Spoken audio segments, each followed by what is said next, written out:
maal isa jedhu na weerare osoo Itoophiyaan sin ayyamin loluuyyuu hin dandeessu waan jedhu dubbate. Itoophiyaan si ayyamuu qabdii dhayxee loluuf jedhe abbo subhanallah hirrifadhee maal jechuu jedhe bakka Itoophiyaan si ayyamtu malee loluu hin dandeessu. Ani waan immaan namicha kana nagaluu dide bakka nagara giraan aggaabbaye bakka ayyama Itoophiyaatiin alatti hin loltu warri amma lola dhiisee taa'u kun Itoophiyaatu lola dhoorge. Muunni illee baalli illee Itoophiyaadhaaf lolaa jedhe. Mee waan ajaa'ibaa kana dhageeffadha. Daawwattoota keenya jaalatamu.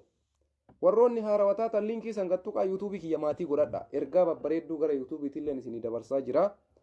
Chumaan maatii ta'a yuutuubii keenyas guddisaa isaan jedha. Asumaan haasaa Daani'el Kibriititti isinii dabarsa. Sheer godhaa Oromoo bara gurra buusa. Dubbi jabdu. Abiyyi miti biyya kan dhukkeetti kaase. Daani'el Kibriiti. Abiyyiin isaa harkaa bahuu dadhabee biyya diigee jechuudha. Ragaa qabatamaa isiniif hin dhufu. Addaan xaachuu dhageeffadha. ጋር ስናወራ ምን አለ የሐረሪን ፖሊሶች ሰብስበን አገር እንዲህ አይነት ነገር ገጥሞታል። እስቲ ከእናንተ መካከል እንደው በዚህ ጊዜ መዝመት የሚፈልግ ብለን ጠየቅናል። ኩኒ ሀራ ቤካ ዱቢ ሀራት እንዴ ይሄማ ከሆነ ሐረሪን ደግሞ ማን ሊጠብቅ ነው? ስለዚህ በተራ እናርገው። እሺ መጀመሪያ መሄድ የምትፈልጉ ሁሉም እጁን አወጣ። ኡመተ ሐረሪ ቤካ አይ ከዚህ በፊት በሌላ ዘመቻ ያልተሳተፋችሁ ሼር ጎዳ ዋና አጃኢባ ደገስ ዋና አጃኢባ አላቸዋል። ለምን ለሀገር ዘመቱ ነው የተባለው? እንሂድ፣ ህዝቡ ራሱን ይጠብቅ፣ እኛ ደግሞ ኢትዮጵያን እንጠብቃለን።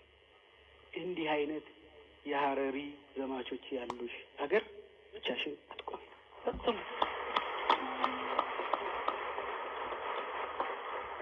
በቀደም አይታችኋል። ደቡብ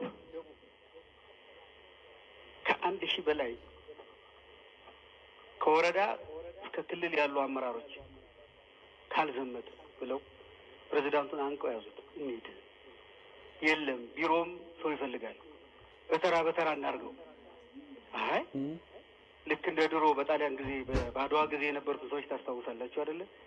አንዳንዶቹ እንግዲህ ያኔ እንዳሁኑ ትራንስፖርት መንግስት ስለማያቀርብ ሁሉም በእግሩ ነው የሄደውና አድዋ ሲደርሱ ጦርነቱ አልቆ ጠብቋቸው በጣም የተናደዱ አሉ ይባላል። እንዴት አንድ ምን አይነት ናፎብ ሳዲኮ አሎ Ja, die Brief ist da. Vielleicht, wann du hast Zeit, kannst du später kommen. Ich habe gestern gesagt, vom Gegenkindergarten. Ja.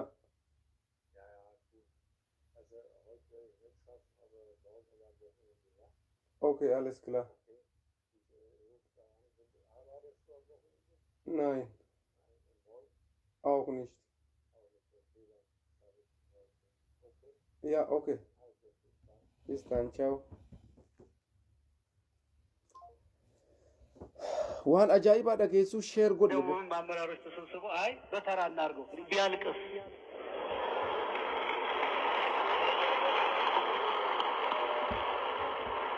እንዲህ የሚሉ ልጆች እያሉ ብቻሽን አትቆይ፣ ፈጽሞ ብቻሽን አትቆይ። ኦሮሚያ ሂዱ። በአንድ በኩል ከውስጥ እስከ ድንበር ኢትዮጵያ የደከመች መስለው ቅድም ዶክተር ወዳጀነህ እንዳለው ሰውነታችን የደከመ ሲመስላቸው የሚነሱ በሽታዎች አሉ፣ ጊዜ የሚጠብቁ ማለት ነው። እና ጊዜ የሚጠብቁ ጠላቶች ብድግ ብለው ከነሱ ጋር በአንድ በኩል እየተፋለሙ፣ በሌላ በኩል ደግሞ ካልዘመትን ብለው ሄደን ይሄንን የኢትዮጵያ የክፉ ቀን ልጅ ቸም ልጅ ነው ምን እናርገው ግን ክፉ ልጅ ያለ ደግሞ ይሄን የኢትዮጵያ የክፉ ቀን ልጅ ሁለተኛ ሌላ እንዲህ አይነት ክፉ የማይወጣበትን ትምህርት መስጠት አለብን ብለው ዛሬ ግንባር ላይ ከሌሎች ወንድሞቻቸው ጋር ዋጋ እየከፈሉ ይሄን ባይኔ አይቻቸዋለሁ። ዳባት በሄድኩ ጊዜ ዳባት ሆስፒታል ላይ ብዙ ኦሮሚያ ልዩ ኃይልን ወታደሮች ያገኛሉ። ጭና በሄድን ጊዜ የጭና ገበሬዎችን ስናናገራቸው እንዴት ነበር ጦርነቱ? አይ ምኑን ነግራቸዋለን? ብትኖሩ ነው ባያደላችሁ ነው እንጂ ብትኖሩ ነበረ ጦር። ይሄን ካሜራ ይዛችሁ መምጣታችሁ ካልቀር ለምን ይዛን ጊዜ አልኖራችሁ? እንዴት አድርገን ነግራቸዋለን? በዚህ በኩል የአማራ ልዩ ኃይል፣ በዚህ የኦሮሞ ልዩ ኃይል፣ በዚህ በመሀል ገበሬው፣ እዚህ ከኋላ መከላከያው ሆነ። እንዴት አድርገን እንገራችሁ? እነዚህ መተውት ወደዚህ ሲመለስ እዚህ ደግሞ ያሉት ኦሮሚያ ልዩ ኃይል መተውት እንግዲህ ቀኝህን ሲሰጥህ የሚባል አለ አይደለ? አይ ወደ ኋላ እመለሳለሁ ሲል ደግሞ በዚህ ያለው ገበሬውና መከላከያ እንዴት አድርገን እንገራችሁ? የኛ መከላከያ እኮ ነው ያሉን አንዲት እናት እንደው ፍትፍት እየጎረሰ መድፍ እየተኮሰ ነው የተዋጋው። እናቶች መድፉ ስር ቁጭ ብለው ለመከላከያው ፍትፍት እያጎረሱ፣ እሱ ደግሞ ለጠላቱ መድፍ እያጎረሰ ነው የተዋጋው። እንዲህ አይነት እናቶች እያሉሽ ኢትዮጵያ ብቻሽን አትቆም፣ በጭራሽ ብቻሽን አትቆም። ጋምቤላ ነቅሎ መጥቷል። ሲዳማ ነቅሎ መጥቷል። ወላይታ ነቅሎ መጥቷል። ሶማሌ ነቅሎ መጥቷል። አሁን መንግስት የተቸገረው የሚዘምታቱ እንዳይመስላችሁ።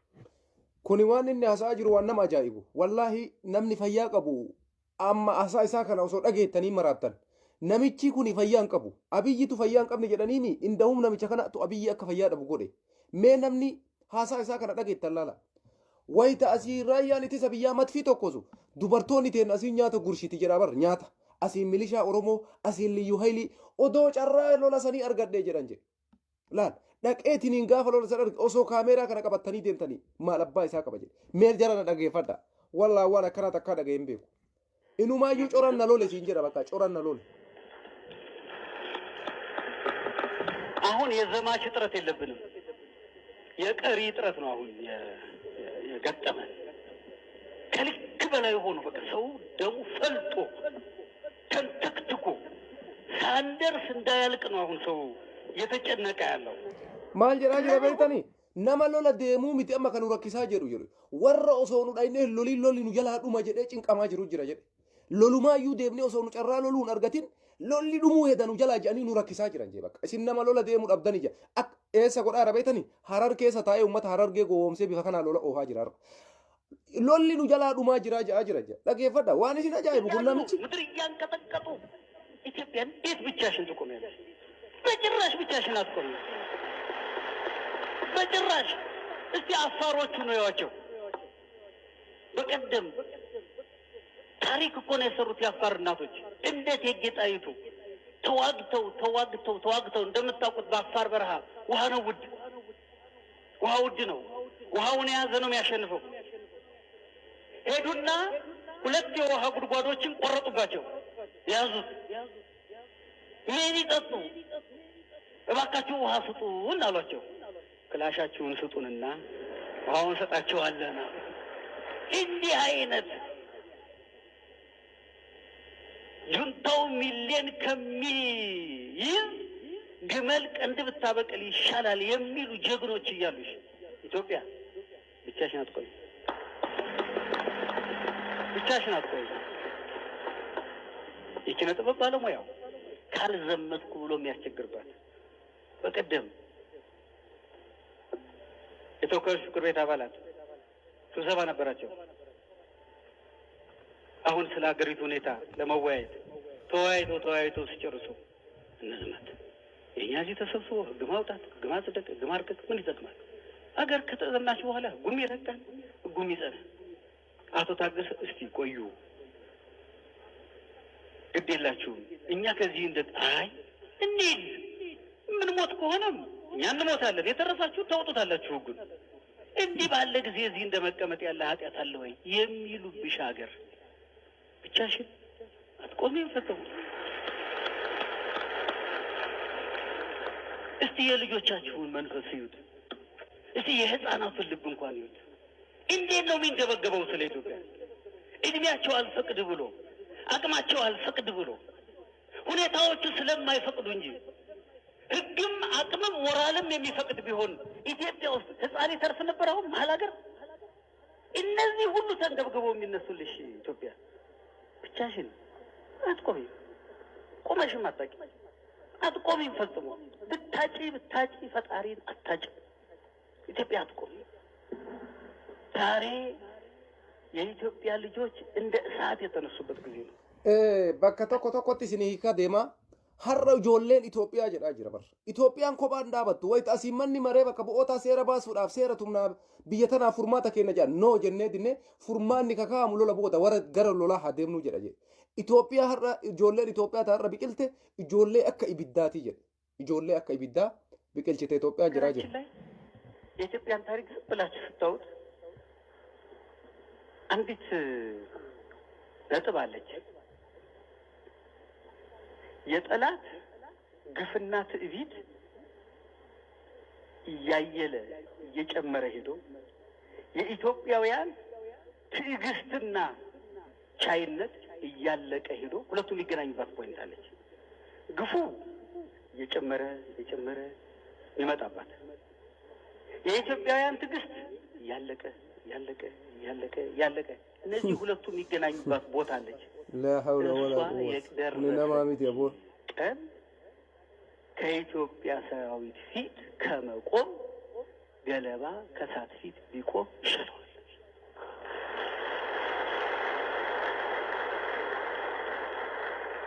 ቅቤ ብረምጣድ ላይ ቢቀመጥ የመትረፍ እድል አለው በዚያ ጊዜ በኢትዮጵያ ሰራዊት ፊት ከመቆም ቅቤ ብረምጣድ ላይ ሆኖ መልሶ የመገኘት እድሉ ይሰፋል አለቻች ቆይ ያቺስ ትደርስ ታገሳል ይችላል አንዳንዶቻችን ምስጢር እስኪሆንብን ድረስ አልገባውም አልተረዳውም ተሸውዷል እስክንል ድረስ እንዳይመስላችሁ አለች አንዲት ቀን ብሎ ብለም ይነሳበት ከዛ በኋላ አትመልሱትም ማንም አይመልሰው እንኳንስ ጠላቱ መሪው አይመልሰውም ከዛ በኋላ ወደ ኋላ በልቢሉት ማንም አይልም እቺ ቀን እየደረሰች መስለኛል እየተጠጋች ትዕቢቱም እየጨመረ ግፉም እየጨመረ ትዕግስቱም ያለቀው ስታዩት ይሄ ሁሉ ሰው እንዲህ የተነሳበት ዳጌፈዱ ማሲራ ጩፍና ሚቲ ኩኒ ዋን ዳጌፈቹ ቀብዱ ምን አይነት ህዝብ ነው ዳጋ ይጨልሲ ዮ አፋን ሲንገሊኒ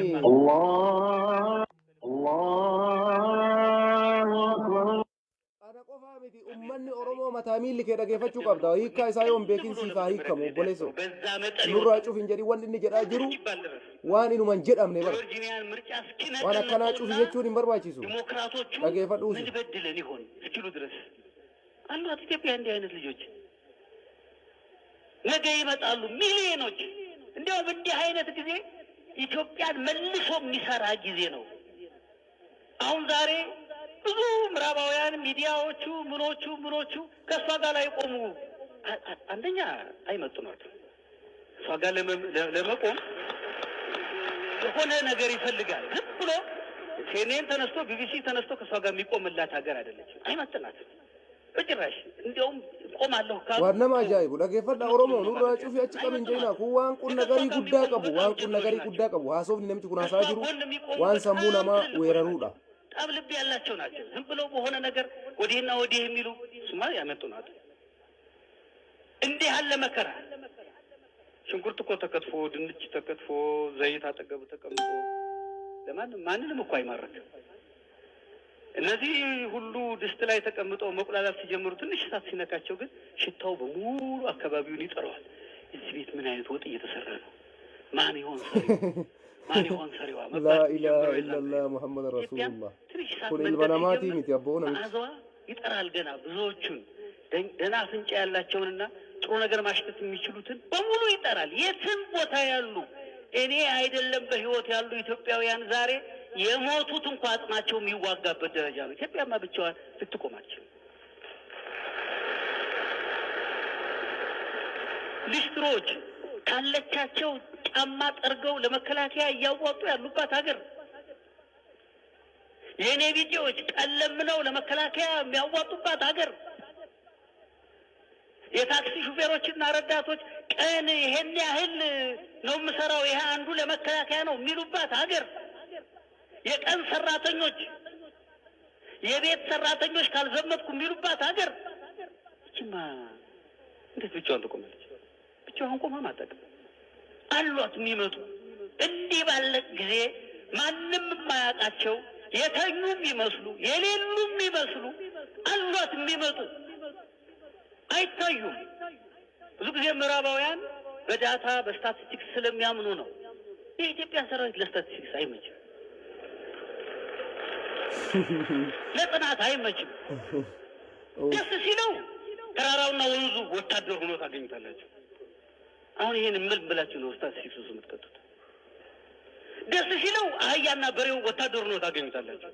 ይሄ ምን ብሎ ነው የሚቆጠረው?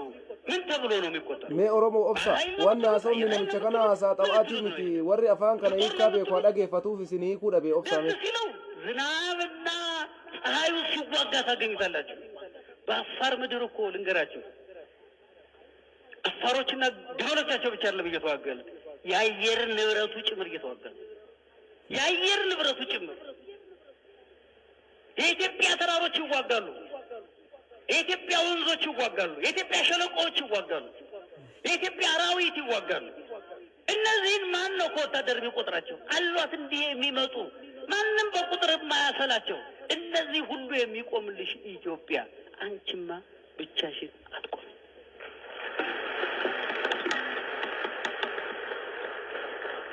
ኢትዮጵያ ብቻዋን አታውቅም። ኢትዮጵያ ብቻዋን አይደለችም። ኢትዮጵያ ብቻዋንም አትሆንም። ታያላችሁ፣ ተአምር ተሰርቶ ለልጆቻችን ነገ የምናስተምረውን ታሪክ ከእጆቻችን ነው የምናገኘው። ብዙ ጊዜ ሰዎች ተታለዋል። ኢትዮጵያ የደከመች መስሏቸው፣ የተሸነፈች መስሏቸው። ብዙዎቹ የአፍሪካ ሀገሮች እኮ ግማሽ ምዕት ዓመት ፈጅቶባቸዋል ጠላቶቻቸውን ለማሸነፍ ለማስወጣት። 5 ዓመት ብቻ ለምን ፈጀብን ይመስላችኋል? ኢትዮጵያ የደከመች የምትመስልበት ጊዜ አለ፣ ያለቀላት የሚመስልበት ጊዜ አለ። ታታላችኋለች እንደዚህ ስትል። አንበሳ ሲተኛ የሞተ ነው የሚመስለው። የሚገርማቸው ደንብ ይመጣል፣ ይወረዋል፣ ምን ይላል፣ ያይላል። አዳኞች እንኳ ለመድፈር የሚነሱት በዛ ጊዜ ነው። አንበሳ ግን አንድ ነገር በጣም ንቁ ነው። ጆሮ በጣም ንቁ ነው። ዱካ በጣም ያውቃል። ዱካ ያውቃል። ሁለተኛ ንቁ አፍንጫው ነው። አፍንጫው ንቁ ነው። ፈለገው ቢተኛ አፍንጫው ንቁ ነው። ከሩቅ የሚመጣ ጠላት ያውቃል እንጂ ዝም ብሎ ያን በጮኸ ጥንቸሉን በጮኸ ሚዳቋውን በጮኸ ቁጥር ጠላቴ መጣ ብሎ አይነሳም። ያውቀዋል። ምን የትም ላይ መነሳት እንዳለበት፣ መቼ መተኛት እንዳለበት ያውቃል። ግን ዝም ብሎ ተኝቶ ያየ አላፊ አግዳሚ የአንበሳ አርጅቷል ደክሟል ብሎ ሊያስብ ይችላል። አለ የሚነሳበት። ቀስቅሰውት አይደለም የሚነሳው፣ ራሱ አስቦ የሚነሳበት ጊዜ አለ። ኢትዮጵያ ሕዝብ እንደዛ ነው።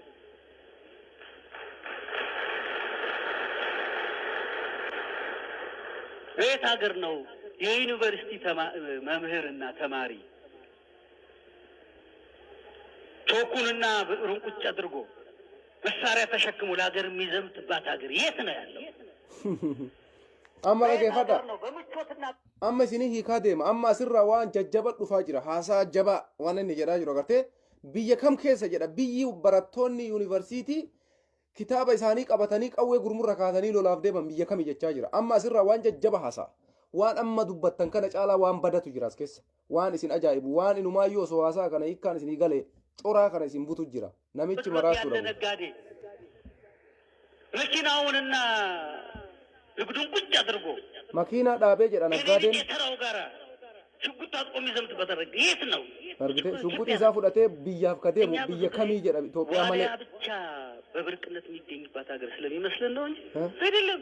እነዚህ ሁሉ ብርቅዬ ድንቅዬ ሆነው ነገ ማስጎብኘት ያለብን ከሰላም በኋላ እነዚህን ነው። ሌላው ዓለም ጠፍተው ኢትዮጵያ ውስጥ ብቻ የሚገኙ ብቸኛ እነዚህ ናቸው መጎብኘት ያለባቸው። የለም ሌላው ዓለም ይሄን አያገኝም። ያውም ተከፍሎት እኮ አይደለም እየከፈለ የሚዋጋባት ሀገር አርግቴ ነማ ከፈለ ሎሉ ቆባንቲ እየሰጠ የሚዋጋባት ሀገር ከከፈለ ሎሉ ከፈሉለ ጅራ ከፈለ ከዲገ ከለ ሎላ ጅሩ ጅራ ይዳራ ከየት ነው የሚመጣው? በድንጋይ መድፍ የሚማርኩባት ሀገር biyya dhagaan nama boojiti jechaa jira bar dhagaan እዛ ማዶ ሆነው ሲተኩሱ አየኋቸው። ምን ላድርግ? አቦ ነምቻ ነምቻ ወራቱ dhagaan boojini argisiisaa irra ሲለኝ አንድ ድቡልቡል ድንጋይ ያነሳሁና ሆነ ቦታ ተደብቄ ወረወርኩት። ቦምብ የመጣባቸው መስሏቸው ወደ ኋላ ሲሸሹ ኋላ ገደል ነው። እሱ ሀገሩን ታውቀዋለህ። ገደል ገቡ። ላ ሐውለ ወላ ቁወተ ትጂበ ነምቻ ከና እንዲህ አይነት ጀግኖች ያሉባት ሀገር ብቻዋን ትቆማለች? ገና ብዙ ታሪክ እንሰማለን።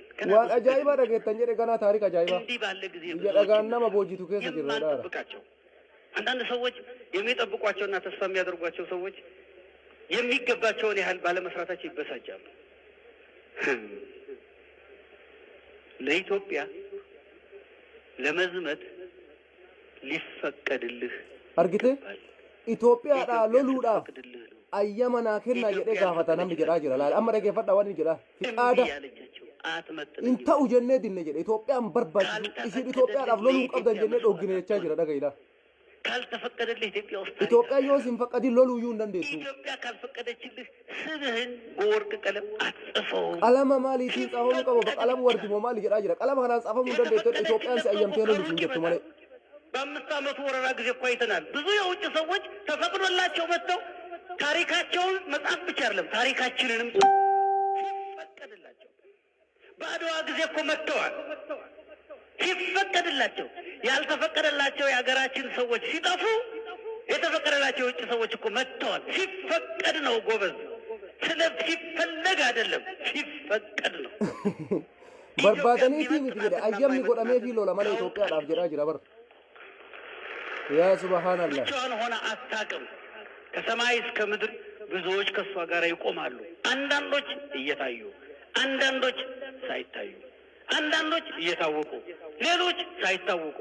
ኢትዮጵያ እነዚህ ሁሉ እያሉሽ ወጣቶችሽ፣ ሽማግሌዎች በ80 ዓመታቸው ቅድም ሲነሳ ነበር ገበሬን ቆቴቡላን ጃርሶሌን ወጋ ሰደተማ ይራራ ለኢትዮጵያ ካልዘመትን ብለው ነው መንግስትን መከራ ያሳዩት። ካልዘመትን ኢትዮጵያ ዳብሎሉ ማለ ያኒ ቦቱማ አዛታ ያጅራን ጅራ አራባ አረጋውያን ናችሁ፣ እናንተ ሽማግሌዎች ናችሁ። እስቲ እዚህ በምክር በጭራሽ ካልሄድን የሚሉባት ሀገር ይሄ ከየት ይገኛል እኮ? የኢትዮጵያ አንጡራ ሀብቷ እኮ ነው። እንደ ነዳጅ ያለው ሀብቷ እኮ ይሄ ነው። እንሂድ የሚሉባት ሀገር ሰው በሽምግልናው ልረፍ ይላል እንጂ ልዝመት የሚልባት ሀገር ከየት ይመጣል? ይሄ በትምህርት የመጣ መሰላችሁ? የትኛው ትምህርታችን ነው ይሄን የሚያመጣው? በቅስቀሳ ብዛት የመጣ መሰላችሁ? በጭራሽ ማን ቀስቅሶት?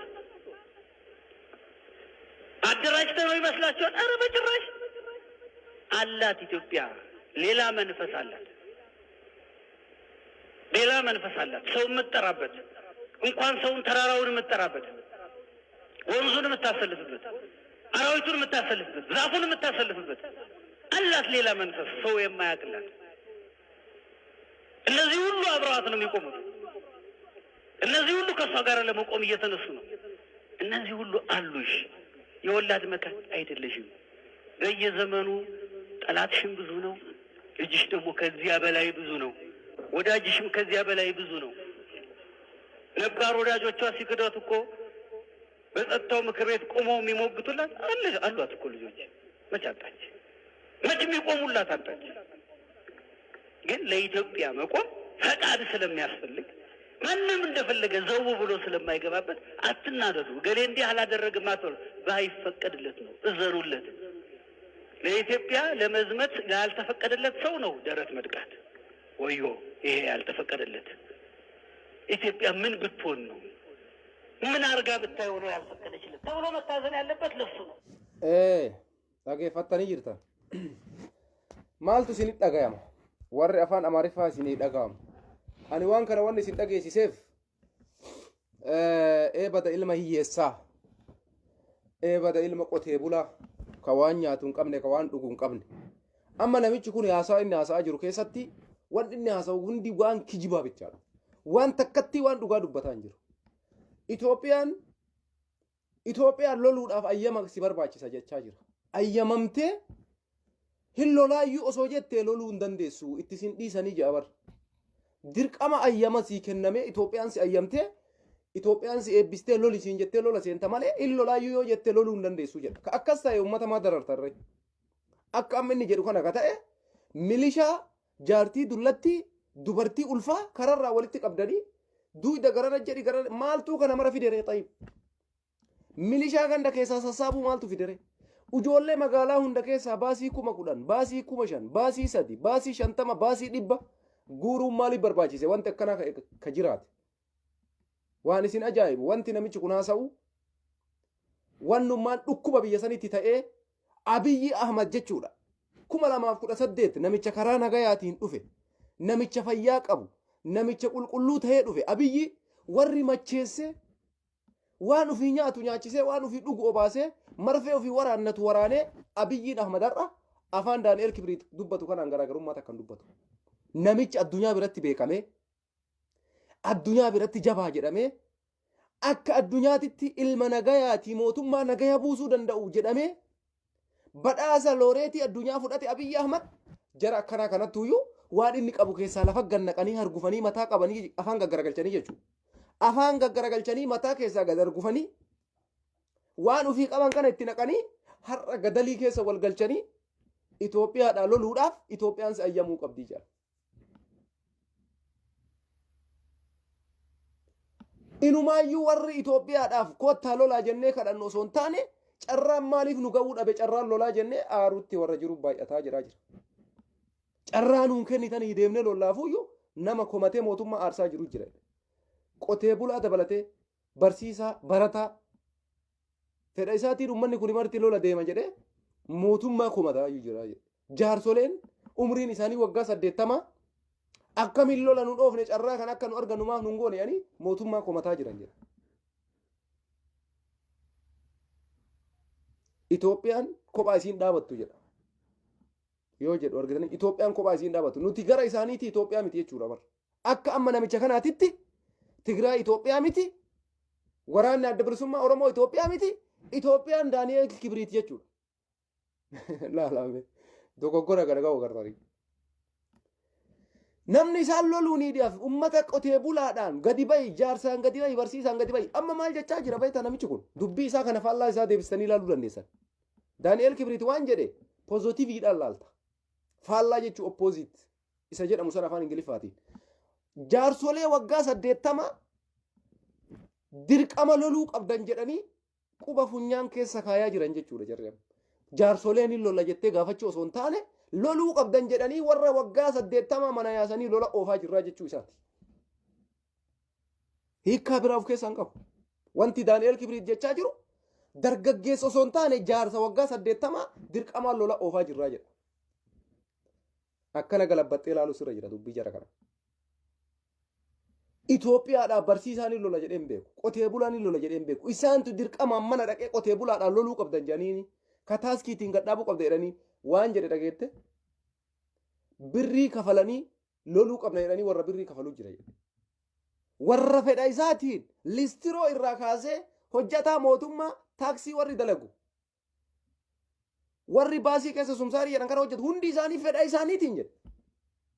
Osoo nam takka birrii takka hin gaafanne mallaqa baasanii raayyaa ittisa biyyaatti bira dhaabataa jiran. Kuni marti kijiba adii. Wanti amma inni haasa'e waan ilmi namaa haasa'u miti. Haasofni inni amma dubbate marti isaa kijiba. Waraanni Itoophiyaa mul'atu jedha. Affaar keessatti jedhe yeroo lolli geggeeffamu ka barbaachisu Affaar keessatti bishaan jedhe. Dheebuun tabirii barahaa waan ta'eef jedha. Iddoo bishaan isaa irraa kutanii bishaan sii kennina masaaraa kenni jedhaniin jedhe. Goota akkanaattu jira jedhe dubartiin Itoophiyaa. Itoophiyaa keessa jedhe. Wanni namicha haasa'u waan nama ajaa'ibu. Amma haasaa kana guutuu isaa maaliif isin dhageessise? Waan salphaa miti jechuu kiyya.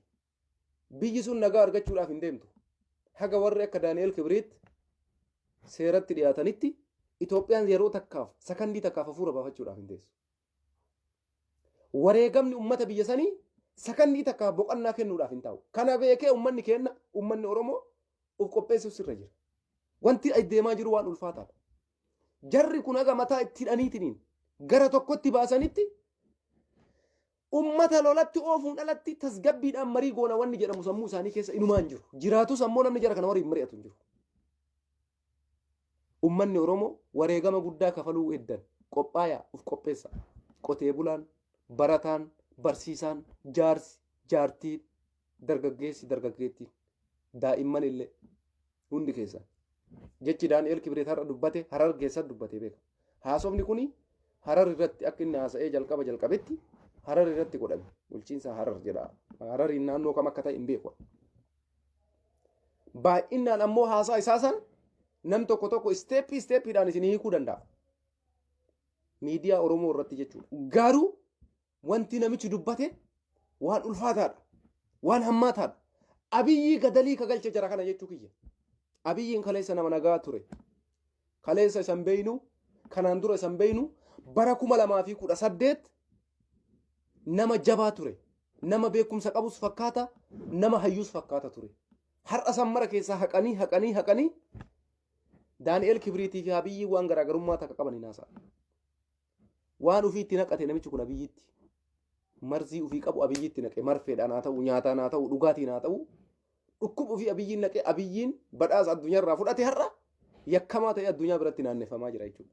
Walumaa galatti ergaan namicha kanaa maal of keessaa qaba yoo ka jettan taate dargaggeessaa miti jedhe.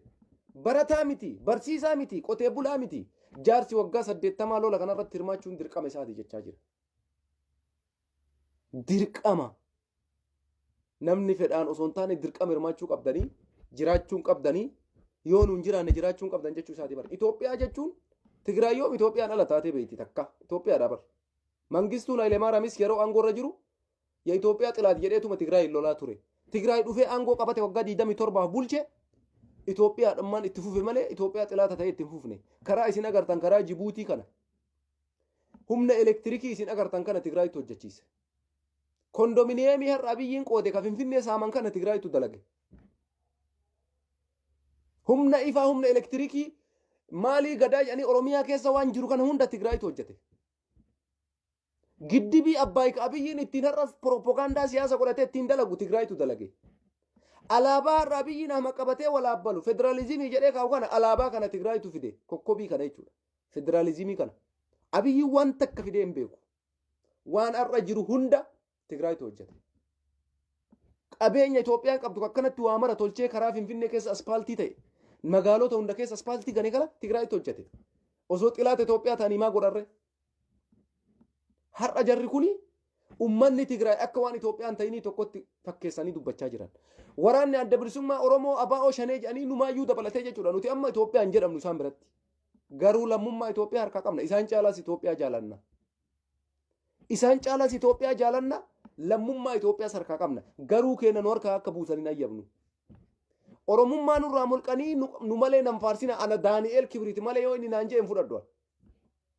Waa'ee kiyya malee waan biraan dubbatini yoo inni jedhen fudhadhu. Naan seenu ka sammuutti naan fudhatamu. Kanaaf haasaa isaan fudhuan. Itoophiyaan ta sabaaf sablammiiti. Ta Daani'el Kibriitii mitis, ta Abiyyi Ahmadis miti. Ta Tigraayis miti, ta Marrootis miti. Ta ummata biyya san keessa jiru gurraachaaf adii diimaa sabaaf sablammii hundaati. Abiyyiinis Daani'el Kibriitis Marroonis Dabratsiyoonis Itoophiyaadha. Jarri hundu utaalii ta'uu hin danda'an. Adawaa ta'uu hin danda'an. Itoophiyaan lolaa jira jedhamee ummata tasgabbeessutu ture malee ya Itoophiyaa xilaat jedhanii akka taarika Adawaatitti Adawaa kan injifate eenyunni? Oromoodha Adawaa kan injifate. Oromoo fi Tigraay wareegama guddaa akka kafale Adawaa irratti Itaalii irratti jechuudha. Ummata Tigraay fi ummata Oromooti. Har'a jarri kun lamaan tokko shanee jedhamee ajjeefama, tokko juntaa jedhamee ajjeefama. Eenyu ta'ee argama Adawaan? Daani'el Kibriit ta'ee mul'ata jechuudha. Maaliif kun ta'a? Nama biyya san keessatti hayyoonni dubbachuuf carraan argatan yoo dubbatanii ni dhamu. Beekaan biyya sanii dubbachuuf carraan argatu yoo dubbatee ni dhama. Nagaa buusuu hin dandeettu yoo nagaa labsitee ni dhamta. Fakkeenya gurbaa dheengadda sirbe dishtaagii fudha. Nagaya dubbatte taanaan carraan si eeggatu takka hin jiru hidhaa malee. Waa'ee araaraa dubbatte taanaan carraan si eeggatu takka hin jiru hidhaa malee. Kanaaf sheekoleen kenna, ulamaa'otiin kenna, qeesiin biyyi sun qabdu waan takka dubbachuu didee nuti galgalaa ganama isaan komannu cal'isanii ta'an osoo rakkoo argan. Maaliif yoo dubbatan balaan isaanirra ga'u guddaa waan ta'eef ustaazonni, qeesonni, ulamaa'onni, ayyuun, barsiisaan, beekaan, jabaan sat jedhee cal'isee ta'aa jira jechuudha. Milikkata guddaa taarikuu gurbaan jedhamu dheengadda nageenni habuu araarri habuu jedhee sirban sirbu jedheef fannisuudhaaf tushaa mormatti dhaatanii jennaan takkattii tanan dhiifama naa godhaa akka caaluu nan godhinaa ani nagaa buusuudhaaf malee jibbaa Itoophiyaan qabu ani kaleessallee isinumaaf sirbaa ture dhiifaman gaafadhaa ummata dura gadi ba'ee tushaa mormatti nan fannisinaa jedhee gadi ba'ee mataadhaan sujuuda bu'ee miidiyaa irratti fidanii waan akkasii gochuun hin turre beeksila. Biyyi Itoophiyaa sun dhuguma osoo biyya kabajaa qabdu taate nama nagaa labsu akkasii gochuun hin turre. Yookaan tushaan mormarra si jira carraa tokko filadhu jaaniin gadi baatee dhiifama gaafachuu waan gooteef nagaya labsiteef jechuu bara. Nagaya labsiteef yookaan gadi baatee dhiifama gaafachuu yookaan tushaan mormarra si jira jaaniin. Nama kamittuu nasbee warqiidha gadi ba'ee dhiifama gaafate.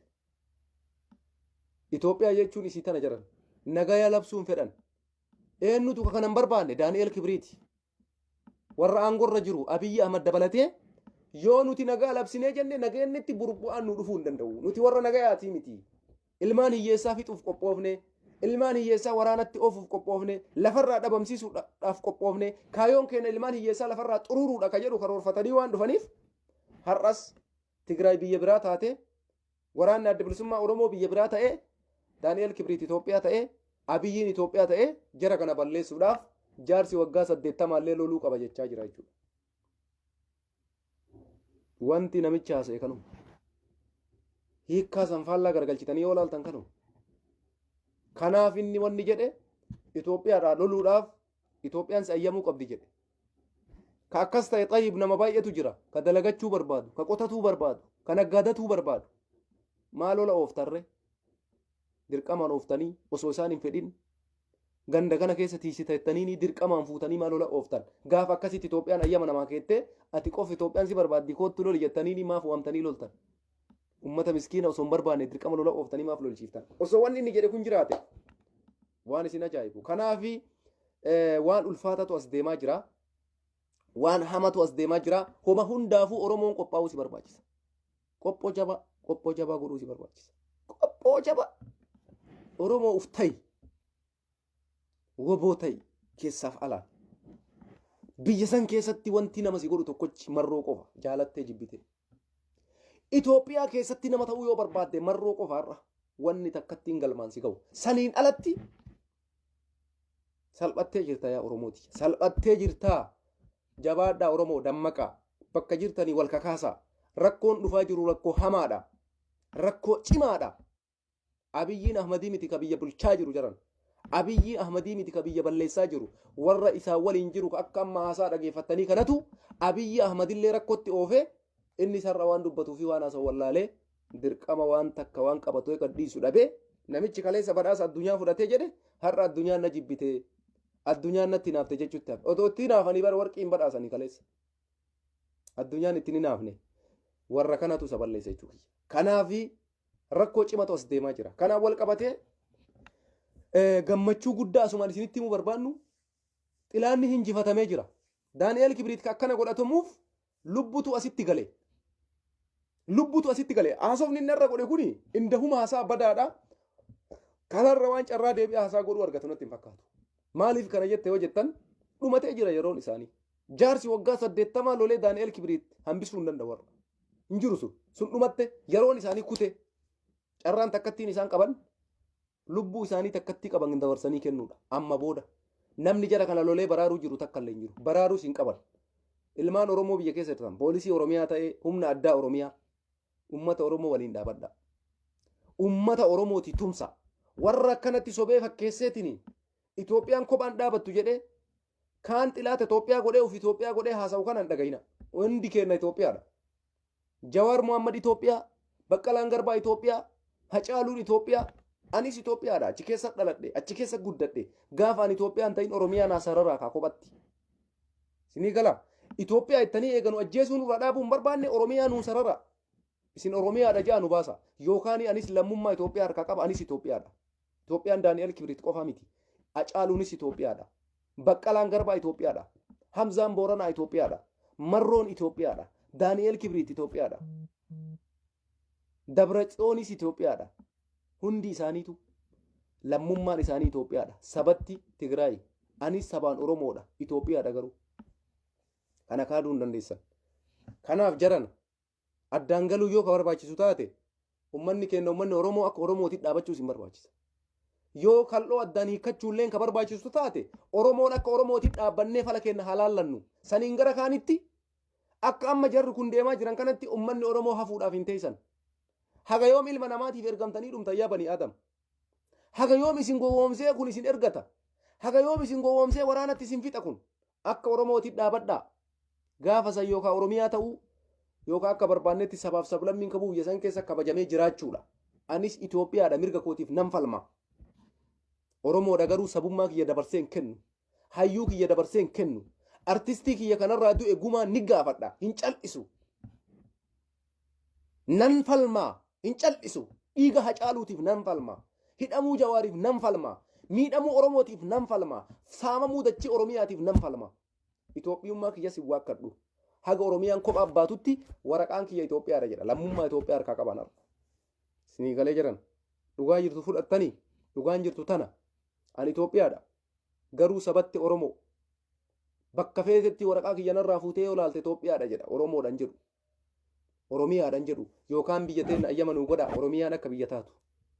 Tigraayis akka biyya taatu. Amaaris biyya ta'a. Bakka isin warra Adawaatii fudhadhaa. Dachii teessan Bahardaar Gondar kililii keessan marfadhaa. Nuti uummanni Oromoo wanni waliin nu buusu takka illee hin jiru. Oromiyaa teena daangaa sararannee akka Oromootitti hin jiraanna. Hayyuu keenya nurraan hidhina isin jechaa jirra. Artistii keenya nurraan ajjeesina isin jechaa jirra. Bakka eega isin qofa Itoophiyaan ta'ee nuti Itoophiyummaa nurraa mulqitanii dirqamaan Itoophiyaan ana qofa ayyama ayyoo ansii godhe qofa duutaa. Jecha jedhu kana eessaa dhufe? Kanaaf uummanni Oromoo akka Oromootitti haa dhaabbannu. Tokkummaa keenya daran haa jabeeffannu. Marroon nama si godhuuf deemaa jira. Marroo jalatti hiriiri. Warri kaleessa Jawaar Mohammadii onnee guutuudhaan tumsa gootan. Onnee guutuudhaan marroodhaaf tumsa. Onnee guutuudhaan waraana adda bilisummaa Oromootii tumsa. Onnee guutuudhaan uummata keenya wallootii tumsa. Jiraachuu yoo barbaanne Oromoo tana falli jiru. Jiraachuu yoo barbaanne walloo tumsuu nu barbaachisa. Jiraachuu yoo barbaanne waraana adda bilisummaa Oromootii tumsuu nu barbaachisa. Onnee takkattiidhaan, qalbii takkattiidhaan. Ani wayitaani waa isiniin jedhu hin tuffatina. Ani kanaan dura maal isiniin jedhe? Jarri kuni Daani'eel Kibriit ilma namaa jettanii fudhachuu hin dandeessan. Sababiin isaa osoo fursaa argatanii yeroo argatanii akkuma isiniin jedhe Jawaar faa xilaata Itoophiyaati jedhamanii addabaabayii irratti warra ajjeefamuudha bara. Waan inni irraa haasa'e namichi kun haasofni isaa kun haasaa taphaa sitti hin fakkaatiin obboleessa. Oromoon akka Oromootitti ufaa taanu. Warri wallaalummaan nu arrabsitanis ofirraa dhiisaa jiran. Dubbiin akka isin deemtan sanii miti. Dubbiin akka isin yaaddan sanii miti. Anarraa Itoophiyaa fuutee ati Itoophiyaa ta'uu hin dandeessu obboleessa. Itoophiyaa Jawaar hiitee tinii cal jedhi ati Ahmad siin galchu waa'een Jawaar jettu dogoggora. Itoophiyaa Hacaaluu Hundeessaa ajjeeftee ati waa'ee Hacaaluu hin dubbatiin us jedhi Ahmad jettu dogoggora. Dogoggora guddaadha. Nu kanatu nu iyyisiisa. Iddee Oromoo ayyama godhaaf ta'iif nuti wanni wanyaannuuf hin jiru. Wanni walirra duulluuf hin jiru akka Oromiyaatitti. Gaafa san Oromoon abbaa isaa ta'e bakka buufatee akka Oromiyaatitti pirezidaantii bakka allaqe. Jara kana waliin hin jiraannu nu. Oromoo fala tokko barbaadadhu. Waan si barbaachisu barbaadadhu. Ka'ii bakka jirtu maraa dammaqii gadi bayi. Fala kaayadhu yaaqi. Waan hamatu sitti deemaa jira. Dubartiin tee hafuudhaaf hin teessu. Namichi kun har'a Harargee keessa dhaabatee Hararri irratti haasaa kana godhe. Uummata keenya uummata Harar ka Oromoos ta'ee walitti dhahee gowwoomsee waraana oofaa jiraachuu kiyya. Itoophiyaa bichaat qoomiin jedha. Itoophiyaan eessa kophaa dhaabattee beekti? Anis Itoophiyaadha.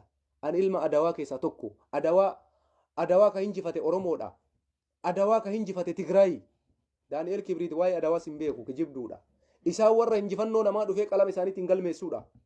Viidiyoo kaleessa galgala feesbuukarra deemu. Ka jarri guruppiidhaan haasaan tokko dhageeffattanii. Tigraayiin namni ari'ee Maqalee keessaa baase. Milishaa fi faannoo Amaaraati jechaan jiranii. Uummata seenaa namaa hatuu barkun. Kaleessa raayyaa ittisa biyyaa guutuu. Liyyuu hayliin Oromoo guutuu lola kana keessa hirmaatee. Tigraay irratti dhiibbaa gasga'u san godhe. Isaan liyyuu haylii fi faannoo Amaaraa qofatu. Tigraay hinjifatee Maqalee keessaa baasee akkai godhee jedhanii yuutuubiidhaan wal karaakkaran. Gara miseenjarii guruppii waasaapiitiin jechuudha.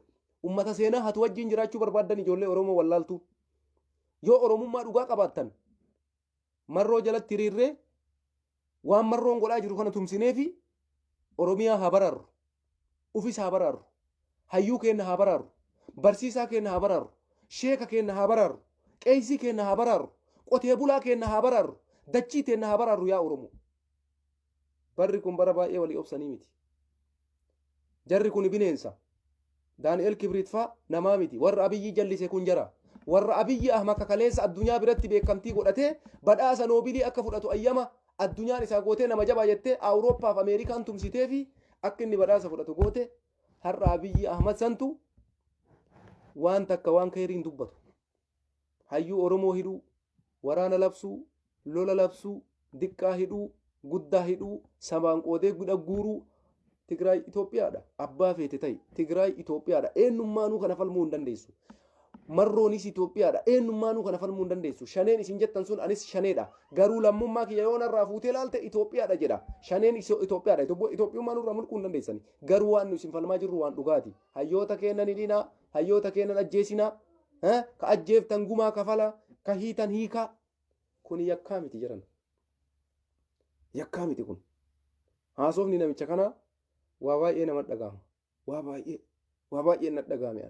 osoo hiikaa isaa mara isinii galee Oromoo wallaahi billaa isin gaddisiisa Oromiyaan biyya ta'uudha qabdi bakka jabaadhaa dalagaa marroon hojiitti jira lalala sitti maan waa takka sitti himee ture irra deebi'ee sitti maan Tigraay haga xilaataa har'a warra ilmaan isaanii dubartii isaanii gudeede kana dhabamsiisutti yoo biyya ta'es biyyan ta'u gaafa Tigraay biyya ta'u irraa hafuun nurra hin jiru Oromooti jatana beeki marroo jalatti gali gaafa Tigraay kutaa isaa kophatti nuti Tigraay taanee mootummaa naannoo Tigraay jedhamnee kophatti imbaasii qabna kophatti dirree godhanna kophatti biyya alaatii waliin akka Eltiraatitti Tigraay biyya taate jedhamee gaafa Tigraayiif addunyaan kana labsitu Oromoodhaafis wajji labsamuudha qaba. Tana jala sararee marroon irratti dalagaa jira. Kana jala sararee marroon waraana isaa kumaatamaan eebbisaa jira. Oromoo tana qofa fallisi baasu. Nuti jara kana waliin jireenya amma booda nu gaya. Dhiira yoo taate qalbii yoo qabaatte ka jimmaatis akka jimmaatitti buna keetirratti abbaa ta'uudhaaf ka arsiitis qamadii teetirratti abbaa ta'uudhaaf akka sikkoomandotitti shawaanis akkasuma salaales boorannis wallaggis asiin ilmaan afran qalloo harargeenis jimaa keessanirratti akka oromootitti nama taanee jiraachuudhaaf yoo Tigraay biyya ta'e guyyaa san Oromiyaanis biyya ta'uu irra jira. Hin jiraan uummata bineensa kana waliin obboleessa abadan. Kanaaf har'a marroon waraana kumaatamaan ka ati lakkoftee fixuu hin dandeenye eebbisaa jira jechuudha. Maaliif waliigaltee santuu waliigaltee akkasiiti. Yoo isin biyya taatan biyya taanaadha. Biyya ta'uudhaaf ammoo humna waraanaa si barbaachisa. Humna gahaa si barbaachisa. Haga yoom hayyuun kee du'a. Haga yoom artistiin kee ajjeefama. Haga yoom artistiin kee wareegama. Poolisiin humna addaa Oromiyaa dhaabadhaa marroo waliin. Liyyuu hayliin Oromiyaa dhaabadhaa marroo waliin. Barsiisaan Oromoo dhaabadhu marree waliin. Qotee bulaan Oromoo dhaabadhu marroo waliin. Waan dhufaa jiru waan ajaa'ibaati. Tigraay yoo biyya ta'e irraa hafuun nurra hin jiru. Guyyama san Oromiyaafis biyyi murtaa'uudha qaba.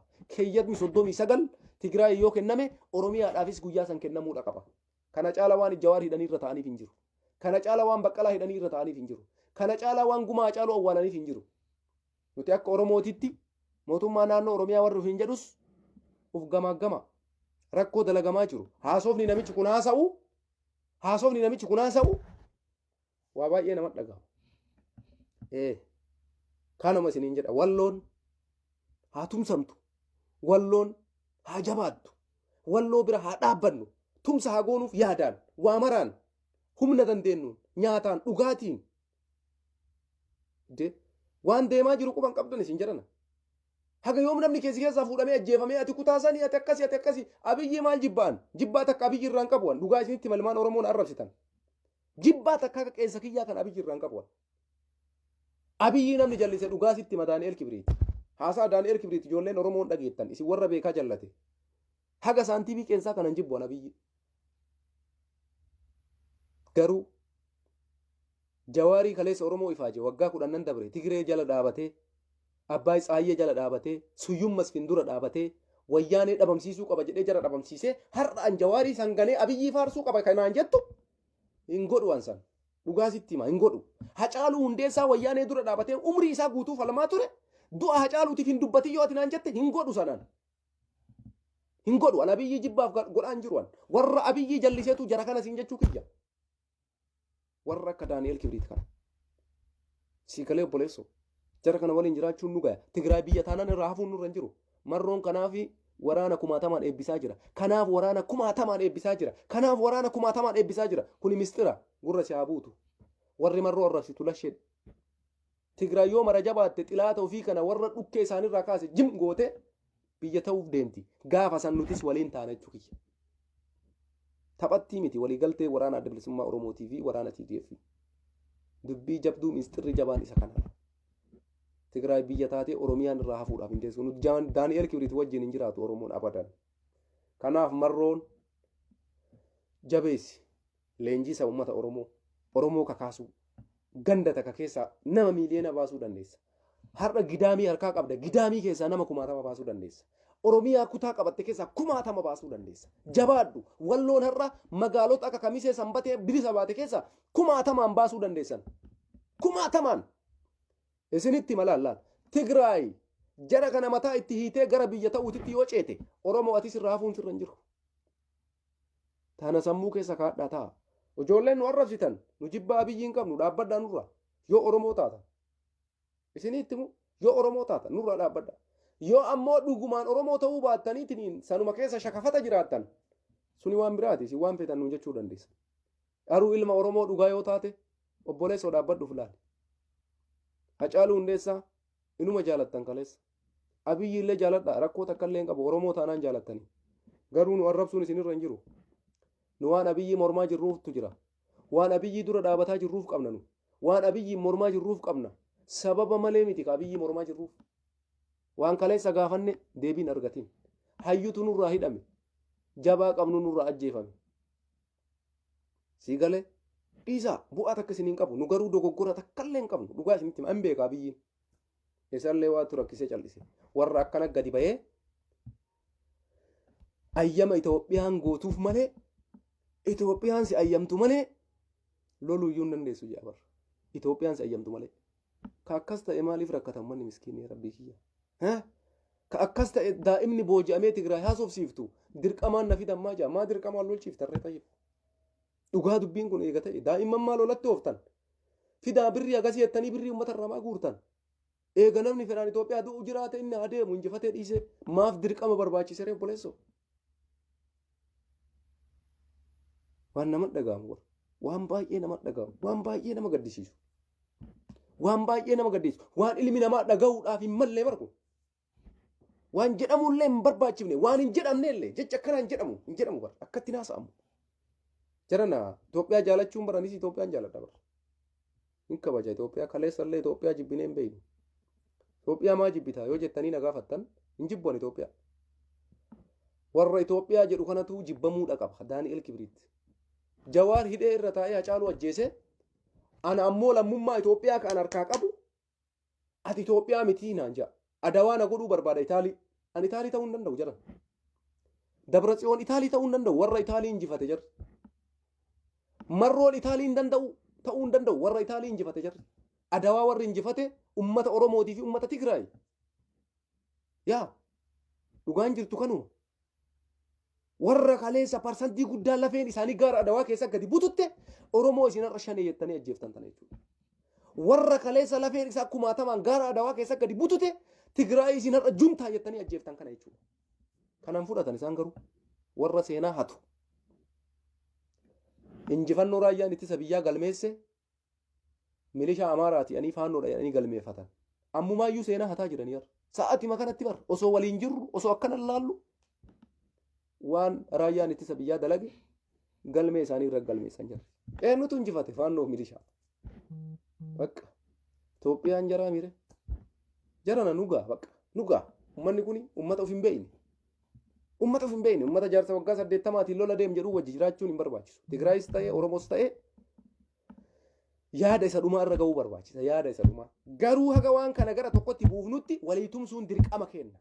Dirqama Tigraayii fi Oromoon haga waan tokkotti baanutti tapha isinitti hin fakkaatin kanaaf Oromoon tokko wanni godhuu qabu waraana adda bilisummaa Oromoo jabeessuu lammata waraanni adda bilisummaa Oromoo leenjii isaa humna Oromiyaa san uwwisuu danda'u ijaaruu qaba marroon abdii irraa qaba gurbaa abdii irraa qabna marroo dirribaa inshaallah Oromiyaa humna uffisu siin jechuu kiyyala yoo Tigraay ka of dandeessu taate halkan takka iddaan buluu hin qabu Tigraay har'a Oromiyaan illaan har'a allaqe dhiirri abbaa fidhee Finfinnee nu dura dhaabachuu hin danda'u gaafas Sinii galee jira.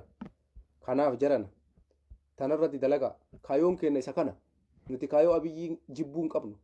Kaayoo gandummaa hin qabnu. Kaayoo gosummaa hin qabnu. Oromummaadhaaf haasa'aa jira. Hayyuu kee kasirraa hidhameef gaddu sirra jira. Artistii kee gaalii kasirraa ajjeefameef gaddu sirra jira. Abiyyi jibbaa isaa hin qabnu nu. Maanu jibbite jennee gaafachaa jirra isaayyuu. Maassi goone. Maassi godhe Oromoon akka Oromootitti jennee gaafachaa jirra Abiyyi Ahmad. Shimallisis kanuma gaafachaa turre. Maal isin goone nu?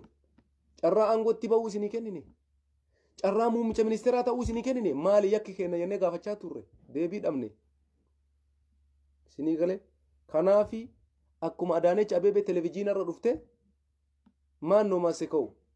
Agar maun kafallag ማሄድ ይችላል jettee Tigraay የኛም እንደዛ ነው ኦሮሞ ኦሮሚያ ያለን akkas ta'uu qabdi ayyamni Tigraay godhame nuufis kadhamuu qaba kanaafu gammachuu abbooyyee marroo dirribaa jaalsanyi hoggantoota waraana adda bilisummaa Oromoo hayyoota Oromoo Oromiyaa uwwisuu qaba waraana adda bilisummaa Oromoo ka ijaan hin mul'anne eebbisuu qabdan biyya ta'uu nurra jira yoo mara jabaatte bakka nugaa Oromoo jara kana ummata maraataa wajji akkam jiraata aga yoom jiraata nama fayyaa hin qabne jarri kun yaaki ummata fayyaa hin qabne wajjin jiraachuun hin gayaa amma namichi kun normaaliidha rabbi jedha amma Daani'el Kibriit fayyaa qaba jechuun ni dandeessu marti isaanii akkanuma yaada namuu nama takka lamaa miti bar hundi isaanii hasaabni isaanii akkanuma Itoophiyaan bakka Daani'el Kibriiti